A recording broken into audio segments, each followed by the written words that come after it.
On count one, it says, we, the jury, find the defendant not guilty. On counts 2, 3, 4, 5, and 6, the verdict reads, we, the jury, find the defendant guilty of felony murder, 2 counts, aggravated battery, 2 counts, and cruelty to child in the first degree. January 14th, 2024. Americus, Georgia. A frantic 911 call. An 18-month-old child rushed to the emergency room, brain dead on arrival. Within hours, investigators would focus on one person, the father's 18-year-old girlfriend, college student, a former beauty queen, and the last person alone with the baby. I'm going to play this clip, which is very brief. Okay. Now, the 2 people that are shown in this clip, or 3 people, I'm sorry, do you actually know who they are? At this time, yes, sir. At this time, I mean, do you know who they are? I do. Yes. Okay. Who are they? Miss Trinity Poague, Mr. Williams, and baby Jaxton. Okay. And who's holding the baby? Miss Trinity Poague. All right. Campus police had security footage, a digital timestamp that would become crucial because investigators needed to know one thing: who was alone with this child when he suffered catastrophic injuries. There's a third segment on this same video file. Is that correct? That shows someone else leaving? Yes. Okay. What is the next segment on the video? The next segment will be at 12:36:40 p.m. and Miss Trinity Poague leaves off the hallway. Okay. And I'm going to play that segment at this time, Your Honor. And that's 12:36:42, correct? 42, correct, yes. Her name was Trinity Madison Poague, 18 years old, freshman at Georgia Southwestern State University, former Miss Donalsonville, dating a man 5 years older, a man with an 18-month-old son from a previous relationship, a son named Romeo, but everyone called him JD. And then you got a hotel room on Thursday night, and, yes. and you told about what happened there. Right? Yes. Okay, so you said that y'all had been fighting or arguing throughout that week. Well, do you recall what it was you were arguing about? It was an argument about she went out and she went to one of her friends or somebody else's room and they were smoking marijuana, and I didn't like that. Okay. It was a volatile relationship, on and off, break up to make up, arguments about control, about social media passwords, about trust. But there was another source of tension: the child. All right. So when you access those messages from Ms. Poague to Mr. Williams, one of those messages, well, let me ask you, I'll do it this way. What's State 41? What is that document? These are messages that were pulled out of, I believe it was Instagram, possibly Facebook. There were a couple of similar social media accounts that had similar names, and off the top of my head, I can't remember exactly which one. But these are messages that are not text messages from cell phone number to cell phone number, but in another format on social media. But this is one from Trinity to Julian, or Jay. What does that message say? You want me to read it? Yes, please. Jay, I don't know if I can do this anymore. This weekend was a struggle for me, and I don't know what to do. I love you so much, but letting JD hit the wall and see the damage it did really hurt me, and it just lets me know that I don't have JD's best interest at heart. You should not be with a girl that doesn't love your son. I keep trying and trying, but nothing changes. Every time I see him, I cry. I cry because he looks like you, just like you, and a part of me wishes he wasn't yours. I cry because I realize that you and someone else share something so sweet, and that's love for him. I don't know what to do, but I hope you understand where I'm coming from. Like when you called the face expression you gave me. I cannot be around him anymore. I'm sorry, I don't know where that leaves us, but I know that you will never make a decision. I want a family of my own, Jay. Every time I see him, I just want to cry. Seeing him happy and how he is with you at your house and how he is with me, he hates me, Jay. He cries nonstop with me. December 10th, 2023. 5 weeks before JD died, Trinity sent that message to Julian, but there was another message that same night, this one to her dorm mates. And what does that message say? This one says, y'all, I'm sorry if you hear this baby cry. He doesn't feel good, so everything he does, he cries about it. I promise I ain't killing him. And that message was on December the 9th, which was the night before the message saying, I'm sorry for letting him hit the wall and doing the damage it did, or whatever. Yes, sir, that's correct. Okay. I promise I ain't killing him. The prosecutor would later call that statement a disturbing subconscious slip. The defense would call it dark humor. Trinity shared a dorm suite with another freshman, Parris Purmort. They'd met online before school started, became friends, chose to room together. Parris saw everything, the relationship drama, the texts about the baby, and what happened the night JD died. And did you have a, say, roommate, suite mate? Did you have a suite mate? Yes, sir, I did. And who was that? Trinity Poague. Yeah. Was that the first time you'd ever met Trinity Poague? When we moved in? When you moved in? No, sir. Okay. When did you previously met Trinity Poague? How did you know her? We met through a Facebook group for freshmen coming to Georgia Southwestern State University and decided to become roommates. And then she came and met me for the first time in May of 2023 when she came to my high school graduation. Parris knew about Julian. She knew about the baby, and she watched the relationship deteriorate throughout the fall semester. What her complaints were as it related to the child in terms of her relationship. What was it that caused the complication in the relationship with the child being there? Her not feeling like she could love JD as if it was her own kid. Did she ever express to you any interest in having children of her own with anyone, or particularly with Jay Williams? Not that I can specifically recall. She just had difficulties with the fact that he had a child with someone else. Yes. Do you recall at some point you interviewed with someone from the GBI? I did. And then after that interview with the GBI, during that interview with the GBI, did you provide them with some screenshots of text messages and so forth out of your phone? I did. Yes, sir. Subsequently to that, did they ask you for permission to download your phone? Yes, sir. Basically, to copy the contents of it. Did you authorize them to do that? I did. The texts Parris provided would become critical evidence, messages that showed Trinity's state of mind in the months before JD's death. What does that message say? It says, why do I feel anger towards JD? Like earlier when we were in bed and JD kept touching Jay's face, I almost cried. Your response to that was what? What do you mean, like you feel anger towards JD, question mark. And then her reply to you a minute later, what was what? Like, I don't know, not jealousy, but like I want to love him, but instead of loving, I just feel like angry, like want to punch him. LMFAO, OMG, that sounds so bad. Okay. What does LMFAO stand for? Do you want me to say that? Yeah, I mean, I'm sorry, but yes, can you tell? It stands for Most people probably know what it stands for, but I'd like for it to be in the record. It stands for laugh my fucking ass. And OMG is? Oh my God. IDK is? I don't know. And WYM? What do you mean? Okay. After that message, another message that came, and what does that message say? Ever since he's gotten here, Jay has not touched me. The next message, which is, again, is from her to you, is that right? It is. And what does it say? He's currently on the floor. Now, in the context of these messages and the context of other conversations that you'd had with Ms. Poague, do you know who she's talking about and what she's talking about when she says he's currently on the floor? I believe she's talking about Jay. Then, and what did you say?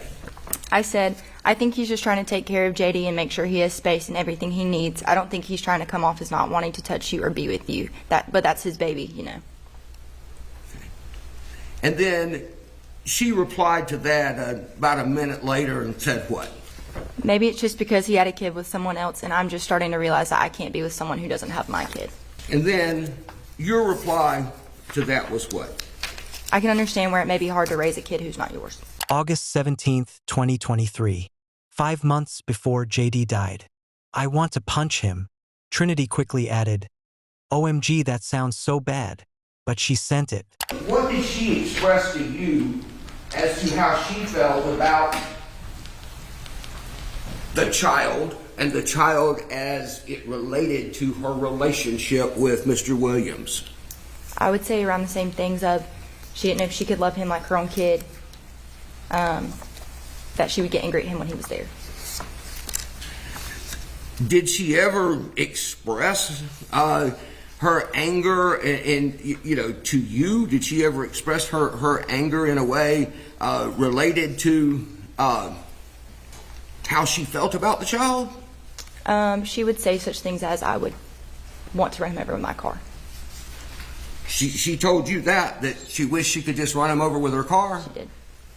Parris would later testify she didn't take those comments as literal threats.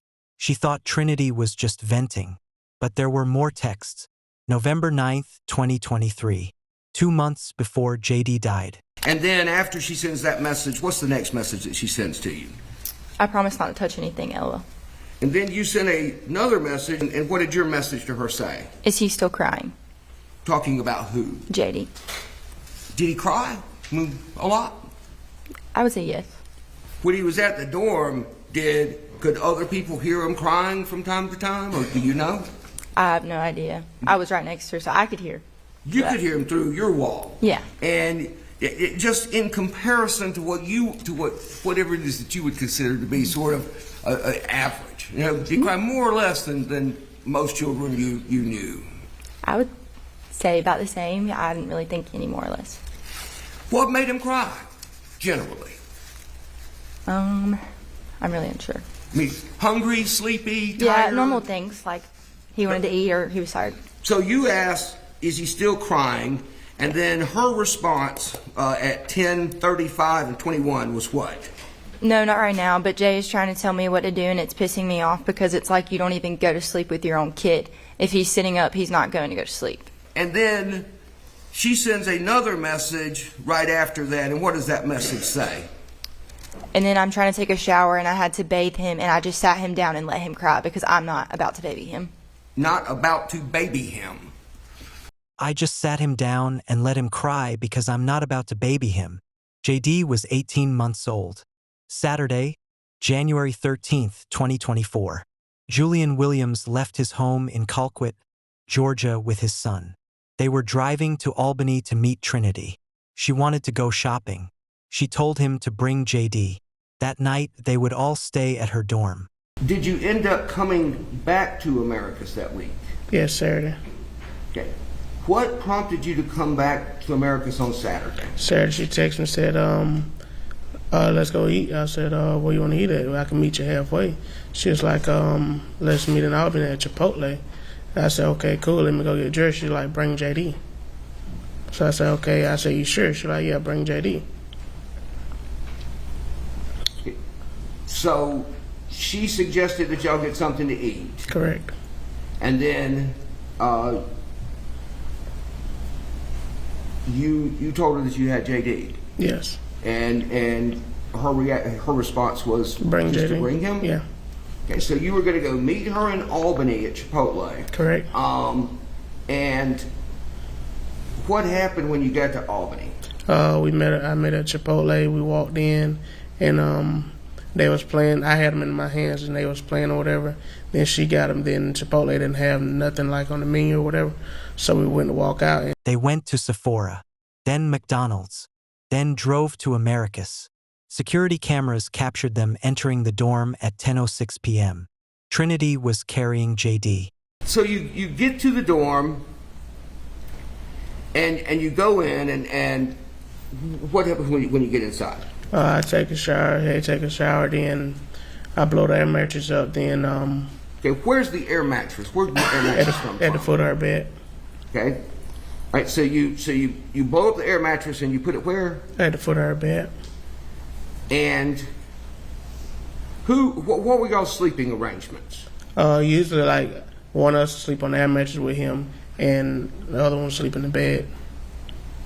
Because the bed was too tall for him, so we never really put him on the bed unless we was both in there, in the bed. So that night, who was laying on the air mattress with him? Trinity.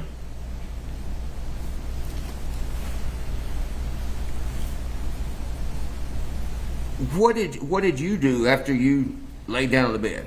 I was watching TV, then I eventually fell asleep. Do you know if JD was asleep or awake when you fell asleep? He was asleep when I woke up. I think I woke up again like 2, and they were asleep. And because I looked at my phone, she was doing his hair like 1 something, and they were asleep so I went back to sleep. Okay. But other students in the dorm heard something different that night. They heard JD crying, loud enough to wake them up, multiple times throughout the night. Back on January the 13th, getting later into the day and night, bleeding over into January 14th, which would be the early morning hours, which you might commonly still think of the same Saturday night, but getting into Sunday morning. Did you hear anything that got your attention during the night while you were in your dorm? Well, first of all, were you in your dormitory during that time period? Yes, sir. And when you were in your dormitory during that time period, how late did you stay up that night on Saturday, January 13th? Do you recall? I don't recall, but I remember being asleep and being woken up. Okay, when you were sleeping, got awakened, what awakened you? A baby crying. Okay, was it, can you describe, I know a baby crying is a baby crying, I guess, but is there any way you can describe as far as volume or anything of that nature? It was particularly loud considering I was across the hall. Okay. Enough that it awakened you? Yes, sir.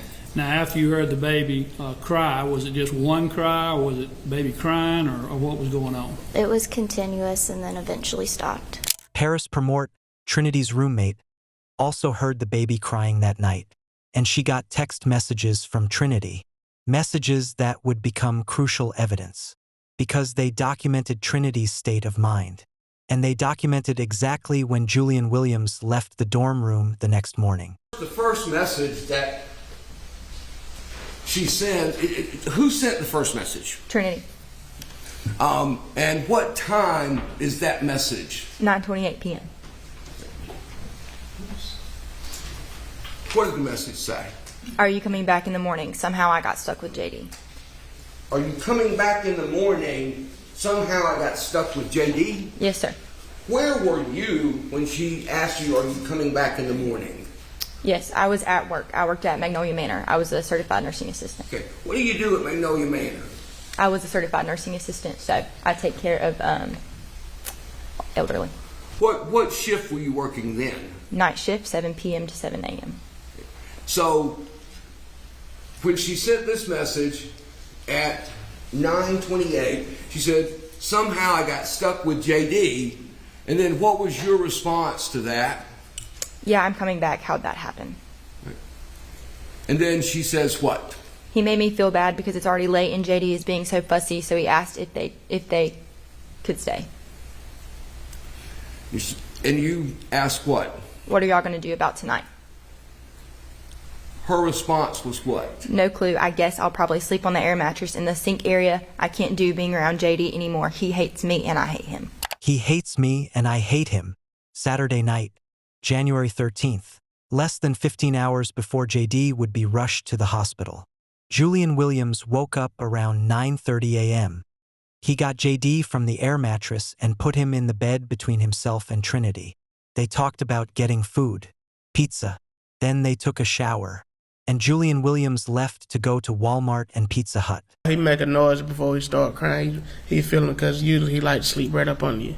So he feeling for somebody then. So that's why I went down and got him. Okay. So you picked him up. You said you went down there and got him. Was it you or was it her that picked him up? It was one of us. I think it was probably her, I want to say. Okay. So she got him, and this is at 9 o'clock or 9:30 the next morning. Yes. Sunday morning. Yes. And you got him, and put him in the bed with you, Yes, between us. or between you. Now, at that point, were any of you asleep? No. So you were awake, she was awake, the baby was awake. Right. Okay. And so when he's laying there in between y'all, did you, what did you say you did next? I put him on my chest. And then at some point y'all started talking about getting something to eat. Correct. So that's where we were a minute ago. You were telling this, or you said, and then they wanted to get something to eat. So what happened from there? We took a shower, got him dressed, and I sat him in a chair before I got ready to leave. She gave him some Mountain Dew and like a Frito, like the barbecue twisted chips. Okay. And he was sitting there eating them or whatever. And I left, and when I left, I took the trash out because of what she had in there. Okay. So you said that when she's there after the shower, that you sat him in a chair. What chair did you sit him in? It's pink. It's like a pink. Okay. The chair that's like right there next to the bed? Correct. Okay. Security cameras captured Julian Williams leaving the dorm at 11:55 a.m., carrying trash bags. He drove to Walmart, bought diapers and drinks. The receipt was time-stamped 12:14 p.m. So when you were on your way back with pizza, what did anything happen? Did you get any information? Anything happen in terms of communications with Trinity? When I was pulling back in on campus, she called me, and by the time I went to answer the phone, it hung up. So Okay. So you're driving. You said you were on campus. Where were you on campus when she called the first time? I was probably just finna turn in the parking lot. Into the parking lot for her dorm? Yes. Okay. So, and the phone rang. Yes. Okay. And what did you say? She hung up? It hung up. Okay. Then it was followed by another call. Okay. When you got another call, how long was it between the first call, the one that hung up, and then the next call? Maybe 30 seconds. 20, 30 seconds. And when you got that call, did she say anything to you? Yeah, I just heard JD, JD, JD. That's all I heard. Okay, so she's calling, but she didn't actually say. Yeah, I guess she was saying something's up or whatever. It just said JD, JD, JD. That's all I heard. Okay, so she called, and you heard her saying JD, JD. Yes. Where were you? I was getting out the car. You were getting out of the car. Yes. Now, did you? Was there a point in there where she told you that something was terrible, that something was going wrong, that whatever? No, not on the phone call. Not on the phone. Okay. So when you got out of the car, what did you do? Opened the main entrance, and I just started. I sped walk and got into the second door. And I sped walk all the way to the room. Okay, so you got out of the car. Did you have anything with you when you got out of the car? Yes, the Walmart bags and the pizza, and I want to say it was breadsticks also. He walked fast down the hallway, maybe even ran. When he opened the door to Trinity's room, she was holding JD. The baby was limp, unresponsive. His head was wobbling. When you went through there and you went into the room, what happened when you went in the room? She had him in her hands. It's like he's limp. I don't know what happened. So I threw the pizza, dropped it, and grabbed him and took off. So she has him in her hands, and she said, "What?" I don't know what's wrong. He's limp. He's not. Like he wasn't functional. Okay. And then what did you do? Grab him and leave. Okay. When you grabbed him and left, how did you leave? Where'd you go? To the emergency room. Did you go by yourself with him to the emergency room? Yes. Do you recall JD getting sick? Yes, when I got in my car and put it in reverse, he started vomiting and foam and blood started coming out his nose and it's. So when you said that you were in the car, where was he? Did you take time to put him in the car seat? No, the car seat was in that car. I left him on my shoulder. Okay, and I patted his. You had him on your shoulder. Yes. All right, and he got sick. And what did you say was coming out? Foam, blood, throw up the Doritos chips. You could smell it all. Did you stop to clean up or anything before you went to the hospital? No. So you got to the hospital. Probably maybe 4 what minutes. Did you do? I took him to the emergency room. Julian Williams arrived at the hospital at 12:36 p.m. JD wasn't breathing, had no pulse. Blood and cerebral spinal fluid were draining from his nose and mouth. He was in cardiac arrest. At the hospital, Trinity Poague arrived about 30 minutes after Julian. An off-duty police officer who worked security at the hospital was talking to Julian when Trinity walked up. That officer, Lieutenant Timothy Allen, asked what happened. And for the first time, Trinity gave an explanation. But there was a problem with the story Trinity told. The deputy coroner arrived and started investigating. And the story didn't add up. I asked her about what had happened during the time, and she said that that the baby was eating potato chips, and that and the baby had became distressed and had fallen out of the chair that the baby was in. Okay. And then from the earlier conversation, okay. Let me I'm ask you sorry. okay. So she said that the baby was in a chair eating chips. Yes, sir. Okay. And then the baby, you said, became distressed and fell. What did she tell you about the fall? And Well, what did she mean became distressed? What did she describe to you? well, she really didn't actually describe it exactly. What were the circumstances around it, and at that point, I didn't really press her to give me any more details about the actual fall. Okay. So when she told you the baby fell out of the chair, what did she say happened, or what did she do at that point once the baby fell?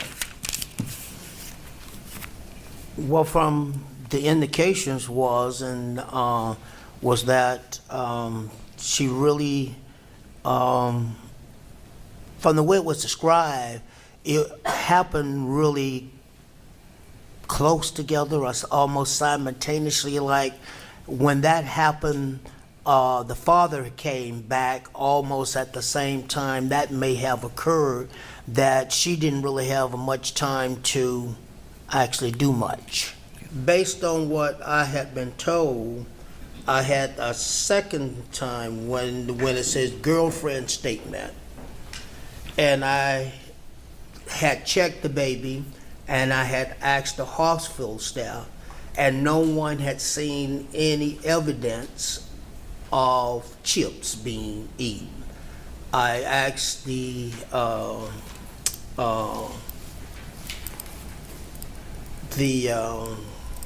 EMS guy about did they find any chips at the scene, and they said no. So when I asked the girlfriend about there was no chips found with the child or in the child's mouth, then she gave me a different story that that something to the fact that the child wasn't eating chips, but the child had fallen. First story. The baby was eating chips and fell from a chair. But investigators found no chips in his mouth, no chips at the scene, no chips in EMS reports. So the story changed. And she also had said, because I put it right here, that that the child was not eating or drinking anything. So I went back to Alan and said that I got a conflicting statement about what happened. Right? And did the girlfriend tell you that she was the one who had told Mr. Williams about the fall? Correct. Okay. So she told you that she had told him. Is that right? Correct. Okay. Did anyone indicate to you how long he may have been gone, or how long it was before he got back from the time of the fall, or anything to that effect? Yes, it was said 5 to 10 minutes from the time he had left to go get pizza to the time that he had came back, and that was what.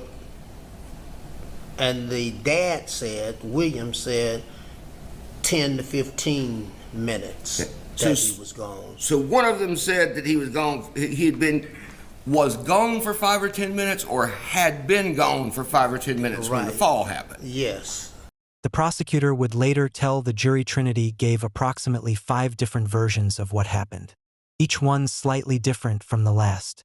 While doctors fought to save JD's life, Trinity Poague sat in the hospital, and she started searching the internet on her phone. The GBI would later extract those searches, and they would prove to be devastating evidence. When you were examining Ms. Poague's phone, or examining the data that was extracted from Ms. Poague's phone, did you extract some data regarding some internet searches, web searches that were performed on the phone? Yes, I did. Okay.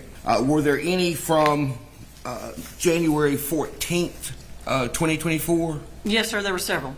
Okay. What time were they? I've got some between 2:30 and 4, and then several more around 7 p.m. Okay, 2:30 p.m. on January 14th. Okay, all right. What were the web searches? What were the search terms that, or search phrases that Ms. Poague typed into her phone during? We're talking at this time, at this moment, about the 2:30 to 4 o'clock time frame. What were the messages that she typed in? How do you get a brain bleed? And can a depressed skull fracture go unnoticed?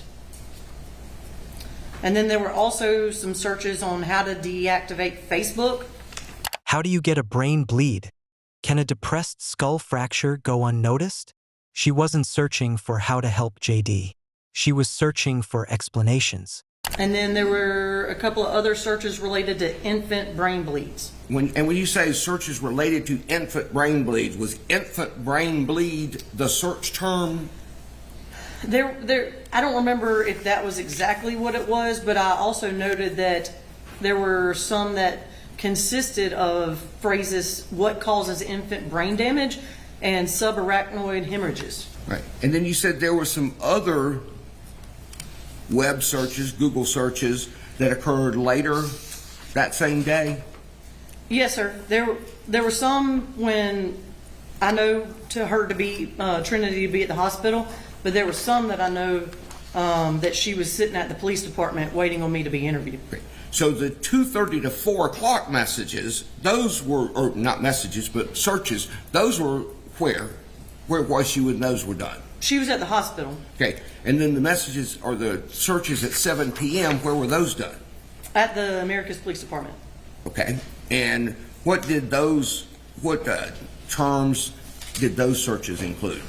The ones around 7, they were searching for images about, and information about skull fractures. Hours later, at the police station, waiting to be interviewed by the GBI, Trinity searched again. This time for images of skull fractures, not how to help a baby, how to explain what happened to one. JD died at the hospital on January 14th.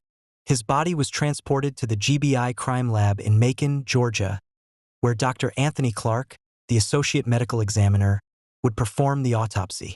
Dr. Clark had performed over 8,100 autopsies in his 30-year career. He had testified as an expert witness hundreds of times. What he found would leave no doubt about what happened to J.D. To the right forehead area, there were a couple of small bruises, about 3 of them here. To the center of the forehead, there was a crusted abrasion or scrape. Looked like it was starting to heal a little bit, very superficial. On the right side of the head and on the left side of the head were fresher abrasions. They didn't look like much, but you're always suspicious in these kind of cases that they may lead to more. So there's those abrasions or scrapings there too. On the left side of the face, there was some pattern bruising. We call it tram track appearance. It usually associated with a grip or a slap mark where at least 2 of the fingers caused some bruising on the face. There was a bruise underneath the left jaw area here. There was a small bruise to the right side of the eye here.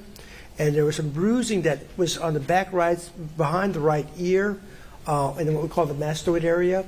And then later on, when you touched the back of the head, it felt real boggy. I didn't see anything externally, but it just felt swollen, kind of what we call boggy. And later on, I found out there was a hematoma under a collection of blood in the backside of the head. Bruises on the forehead. Pattern bruising on the cheek consistent with a slap or grip mark. Bruises behind the ear. But the most severe injury was on the back of the head. With regard to the bruising, were you, do you have an opinion as to what causes bruising? Well, what causes bruising? Abrasions and bruises of the face are generally, you can see them in a toddler, falling down, hit their head on something, etc. The problem I had was that these bruises, or these abrasions that I'm seeing externally, are on all sides of the head and not really consistent with one fall. Okay, it seems like there was multiple injuries around the side, on the head, on the front side, and on the sides, and to the back of the head, which was much more significant. With regard to the injuries, for the moment, just sticking to the bruising, were you able to develop an opinion as to whether or not those bruises represented acute injuries of any sort? Yes, they all fairly happened at the same time, except for the one that looked like it was healing on the forehead about here. What would be the time frame in which those bruises might have been incurred? I mean, what would you expect the time frame to be in which they might have occurred? Well, taking them in isolation, it could be hours to a day or so. With the injuries that I saw internally, I would think minutes to hours. Minutes to hours. Not days, not weeks. The bruises were fresh, and there were injuries inside the body that were even more catastrophic. So when we started to do the examination, we make a wide incision on the chest and down through the abdomen and reflect the tissues to show the chest shield and then the abdominal cavity. Well, on the chest shield, there was some hemorrhage to the right side ribs here, 6 through 10, and it's to the outside of the ribs here, which is an unusual place for when CPR is done. The other thing I noticed was that there was quite a bit of blood in the stomach. And when I looked at the liver, which sits right here, there's 2 major lobes, the right lobe and the left lobe. The right lobe was basically essentially crushed, and it caused bleeding into the abdominal cavity, but also caused bleeding into what we call the retroperitoneal space. And this, to me, implied that this injury occurred pre-mortem or before death, because the child had to have a blood pressure to be able to push that blood into those tissues. Also push the blood out into the abdominal cavity, what we call hemoperitoneum. The other strange thing was that the right adrenal gland was also torn up. That implied to me a heavy blow to this area, causing the rib injuries, the liver injury, and the adrenal gland injury, which is I'd never see that in CPR, or even bad CPR. The liver was essentially crushed. The adrenal gland was torn. Over 700 cc's of blood had pooled in the abdominal cavity. Dr. Clark testified this required the force of a car accident. What kind of force would be necessary to cause a laceration of the liver like you've described. A car accident would be a very common thing to see. So the same level of force that you might see from a car accident That's correct. would be that the amount of force required to cause that much of an injury? Yes, sir. What about the injury to the adrenal gland, the laceration of the adrenal gland? What type of force would be necessary to inflict that injury? The same level.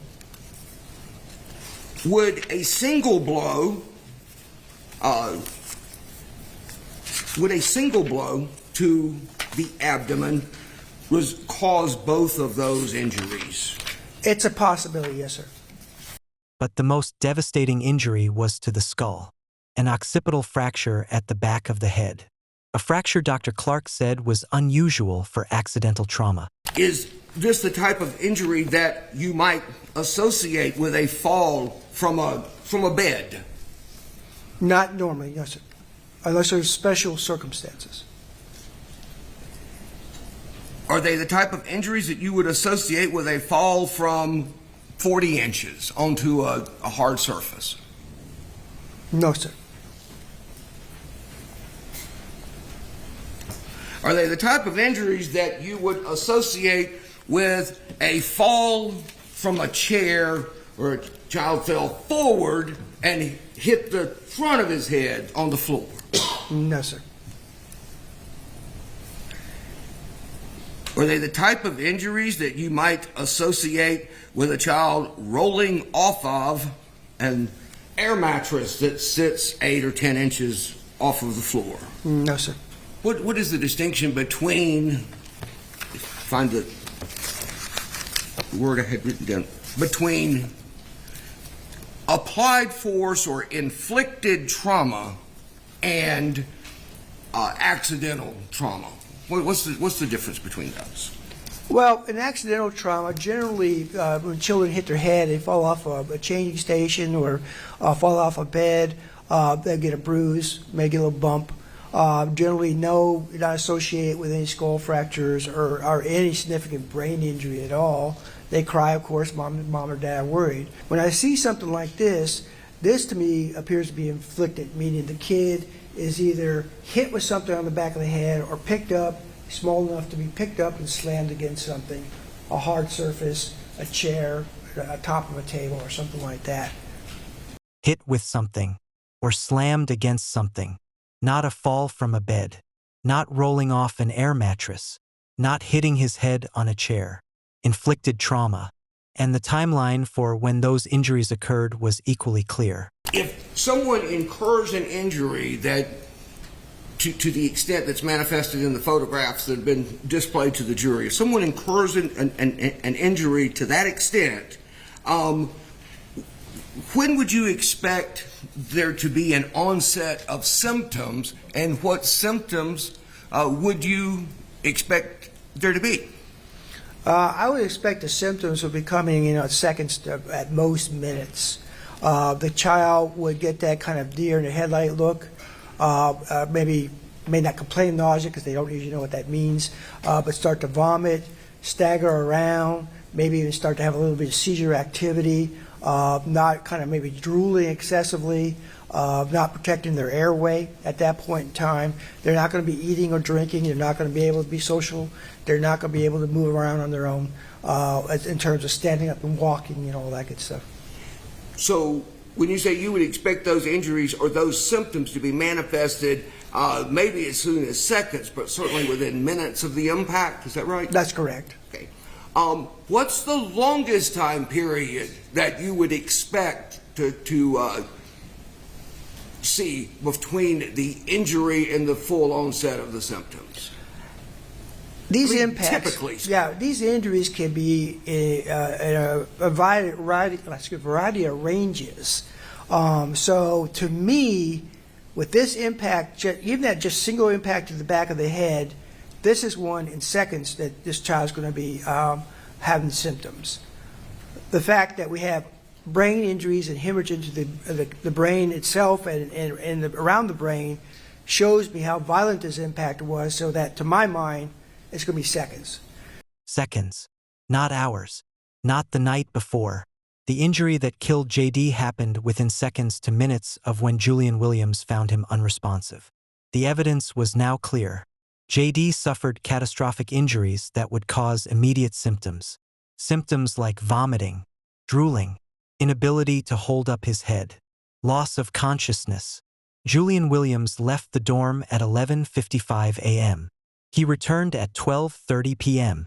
That's when he found JD limp and unresponsive. There is an indisputable medical fact in this trial, and that is that the cause of this child's death was massive head trauma.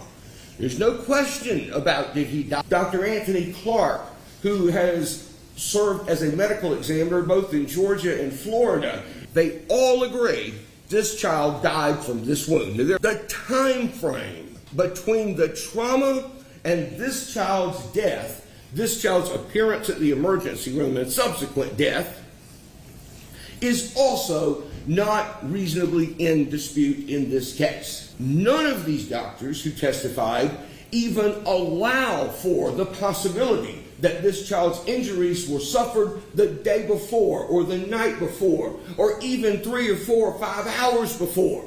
They certainly weren't built up over time.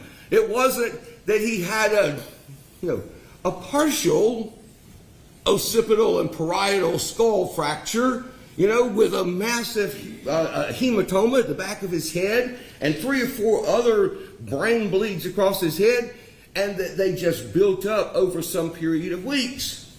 The prosecutor continued, hammering home the medical certainty. And then he asked the most important question of the entire trial. The question for you to answer as a jury is this: who could have caused the trauma that killed this baby within the time frame that it had to have occurred? Okay? No telling. In any number of things, any number of people, any number of circumstances could certainly have caused severe trauma to this child at some point in time. But that's not really the question. The question is, who could have caused this trauma within the time frame that you have available? There's an answer to that question. From 8 o'clock p.m. Saturday night, when they were in Albany, Georgia, on January 13th, 2024, until about 12:30 Sunday afternoon, January 14th, okay, for that whole time period, there was only one person who was ever alone with this child. There was one person who was ever alone with him for any period of time during that 16 and a half hours. You know who that was? That person was Trinity Poague. Not only that, ladies and gentlemen, when you focus on this time period and you reduce it down to the time during the time frame that the doctors talked about, the time immediately prior to the onset of the symptoms, the answer becomes clearer. One person was alone with JD during the time immediately before his symptoms appeared. That one person was Trinity Poague. At 11:55 a.m., JD was sitting in a chair, watching TV, eating snacks, perfectly normal. By 12:30 p.m., he was dying, and only one person was with him during those 35 minutes. At 11:55 a.m. on Sunday, J.D. Angelus was a healthy little boy. By 12:30 p.m., he was in a literal death countdown. It wasn't a question anymore as to whether or not he might live. It wasn't a question anymore as to whether he could be saved. It wasn't a question anymore as to whether he would ever be able to grow up. By 12:30 p.m., at 12:30 p.m., he was dying. There were symptoms that appeared during this time frame that appeared when Julian Williams, Jay Williams, when he pulled up to the dorm and he got out of his car and he went inside to pick up that child. Actually went inside to put down the pizza and the drinks because he thought they were going to have lunch. But when he went in and he picked up that child, there were immediate symptoms that the child was suffering right then. The child was essentially unconscious. Okay? The testimony is that his head was limp, that he couldn't hold his head up, that his body was limp, that his head was bobbling around. He was nauseated. Before he got to the car, or as he was getting into the car, the child threw up all over his daddy. He was draining CSF, cerebral spinal fluid. Okay, the fluid that circles your brain, that encircles your brain, that helps protect you from impacts, that helps protect your brain from shock, from harm.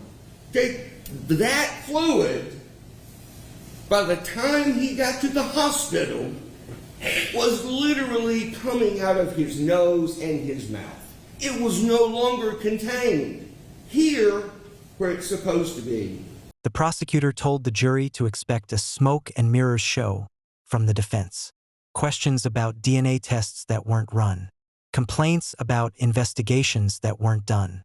But he had one final message. What do any of these things really have to do with the death of J.D. Angeles? What killed that child was, with beyond dispute, it was a massive, tremendous blow to the back of his head that cracked his skull from here to here. So, you know, there's a smoke and mirror show coming, though. I promise you. There's a smoke and mirror show coming. And yeah, I was thinking about this in terms of, like, you know, how do you see through smoke? Okay, how do you clear the smoke? Right? You know, firemen, okay, there's a house on fire. Firemen go in and there's smoke everywhere. You know, they have to get through. They have to navigate through. You know, the smoke will kill them. I mean, if you just breathe it in, it'll kill you. You know, if you just accept it, if you just let it be there, if you don't fight against the smoke, it'll kill you. So what they do is they put on goggles, you know, and a face mask, you know, with a breathing apparatus and a breathing tank so they can navigate their way through the smoke until it clears and they can get to whatever it is they're trying to accomplish. That question, ladies and gentlemen, that question is, that provides your goggles, okay? That provides your breathing apparatus for getting through and seeing through the smoke that's coming. That girl killed that little boy. She killed that little boy. She cracked his skull. The jury deliberated for several hours. They had to answer one question. Did Trinity Poague cause the death of J.D. Angeles? Not whether she meant to kill him, just whether she caused his death. And if so, was it murder? All right, Ms. Poague, if you would please stand.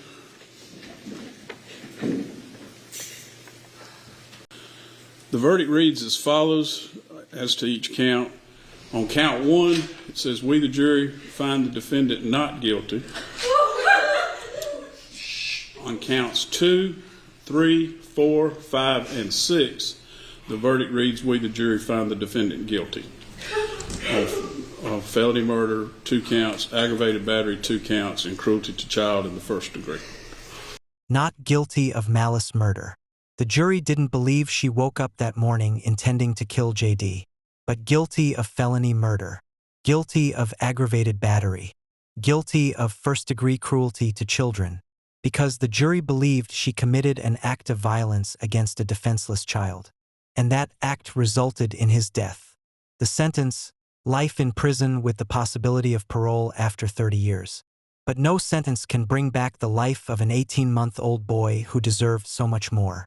Our deepest condolences to J.D. and everyone who loved him. This is why we do what we do. Our mission, voices for the voiceless. We tell the stories that deserve to be heard. What's your opinion on this case? Let me know in the comments. Every victim deserves a voice. Subscribe so their stories keep getting told.